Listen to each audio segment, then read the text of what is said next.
Assalamualaikum warahmatullahi wabarakatuh. Innal hamdalillah nahmaduhu wa nasta'inuhu wa nastaghfiruh wa na'udzu billahi min shururi anfusina wa min sayyiati a'malina may yahdihillahu fala mudhillalah wa may yudlil fala hadiyalah. Asyhadu an la ilaha illallah wa asyhadu anna Muhammadan abduhu wa rasuluh. Amma ba'du. Teman-teman yang berbahagia, para penonton Alami Channel dimanapun kalian berada, semoga selalu dalam perlindungan Allah Subhanahu wa taala dan selalu diberi kesehatan dan rezeki oleh Allah Subhanahu wa taala. Amin ya rabbal alamin. Pada kesempatan kali ini saya akan menyampaikan sebuah pesan bertema tentang diam. Diam merupakan tindakan tidak bersuara atau tidak mengeluarkan sepatah kata pun. Dalam kehidupan sehari-hari, kita pasti sering melihat orang yang berbicara untuk membela dirinya sendiri di saat dia sedang didebat ataupun difitnah. Padahal kalau dia lebih memilih untuk diam, itu akan menjadi lebih baik dan tidak akan memperkeruh suasana dan tidak akan membuat pertikaian antara kedua orang itu. Tetapi untuk melakukan tindakan diam ini, kita membutuhkan iman yang kuat. Karena sebagai manusia normal, kita pasti ingin membalas debatan orang, membalas cacian orang, membalas fitnah. Padahal lebih baik kita menggunakan tindakan diam. Karena mungkin secara tidak sadar, di saat kita membela diri, kita malah mencaci orang, kita malah melebih-lebihkan sesuatu yang bukan kebenarannya. Kita jadi terpaksa berbohong, bahkan kita mencari-cari kesalahan orang untuk membalikan fakta. Padahal kasus-kasus seperti ini kita bisa luruskan atau bisa kita selesaikan dengan cara mengamalkan salah satu hadis, yaitu man kana yu'minu billahi wal yaumil akhir falyaqul khairan aw liyasmut. Barang siapa yang beriman kepada Allah dan hari akhir, maka berkatalah yang baik atau diam. Teman-teman yang dirahmati Allah, sebenarnya kita bisa mendapatkan keajaiban dari diam. Kalau kita ingin mengambil contoh, kita bisa mengambil contoh dari kisah Siti Maryam radhiyallahu anha.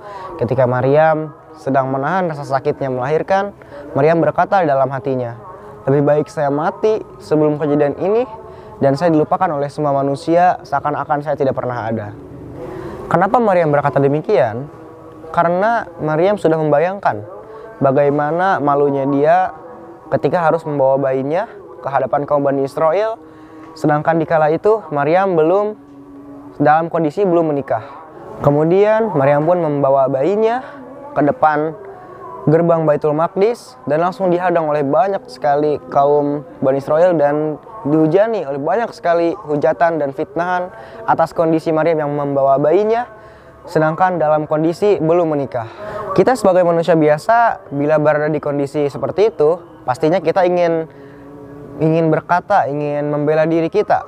Tetapi tidak untuk Maryam, karena Maryam adalah wanita yang siddiqah, wanita yang sangat yakin kepada Allah. Jadi Maryam mengambil tindakan diam sampai akhir, dan akhirnya Allah pun mendatangkan keajaiban membuat bayinya bisa berbicara. Qala Isa pun berkata bahwa ibuku ini adalah orang baik, saya adalah hamba Allah. Dan Isa pun menjawab semua pertanyaan-pertanyaan dari Bani Israel, sampai akhirnya Bani Israel pun pulang semuanya karena merasa bahwa terbantahkan sudah semua tuduhan-tuduhan palsunya.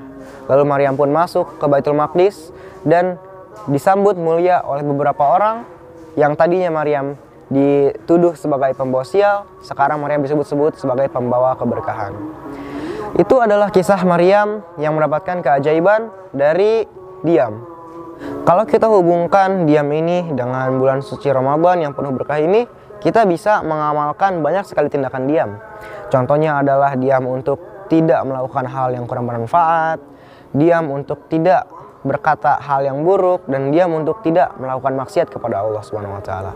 Bahkan diamnya orang yang berpuasa itu seakan-akan sedang berzikir kepada Allah.